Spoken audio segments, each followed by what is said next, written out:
अस्सलाम वालेकुम दोस्तों, मेरा नाम है मोहम्मद अली और आप देख रहे हैं अल्फाज ज़िंदगी टीवी। हज़रत राबिया बसरिया के यहाँ मेहमान आए तो खादिमा ने कहा कि मेहमान आए हैं तो उनके लिए क्या किया जाए। कहा खाना खिलाओ।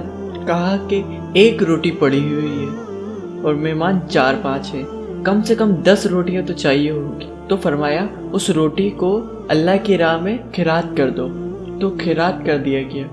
तो थोड़ी देर बाद दरवाजे पे दस्तक हुई। कहा दरवाजे पे कौन है? कहा फलाह का गुलाम हूँ, मेरे आका ने आपके लिए खाना भेजा है। तो खादिमा ने खाने को वसूल किया और कपड़ा उठाया तो देखा उसमें 4 रोटियां थी। तो फरमाया जल्दी जल्दी इसको वापस कर दो, इसके आका ने किसी और घर भेजा होगा, ये गलती से हमारे घर आ गया। तो खाना वापस कर दिया। फिर दरवाजे पर दस्तक हुई। पूछा दरवाज़ा किसने खटखटाया?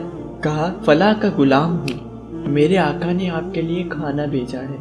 तो खादिमा ने खाना वसूल किया। हज़रत राबिया ने कपड़ा हटाया तो गिना तो 6 रोटियां थी। कहा इसके आका ने कहीं और भेजा होगा, ये गलती से हमारे घर आ गया है। खाना वापस कर दिया। फिर दरवाजे पर दस्तक हुई तो पूछा कि दरवाजे पर कौन है?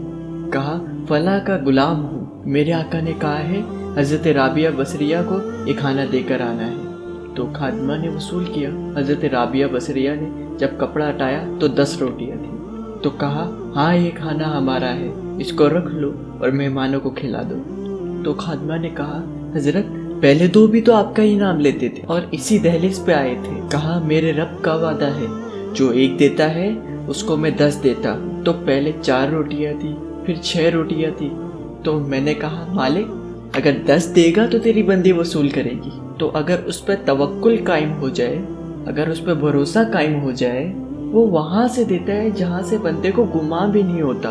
जब इंसान अल्लाह के फजल पर तवक्कुल कायम कर लेता है तो काम काज जरूर करता है, लेकिन उसकी ज़िंदगी की जो टेंशन है वो ख़त्म हो जाती है। बस वो जितना कर सकता है करे, बाकी छोड़ दे, तो वो फिर खजाना गैब से नसीब फरमाएगा।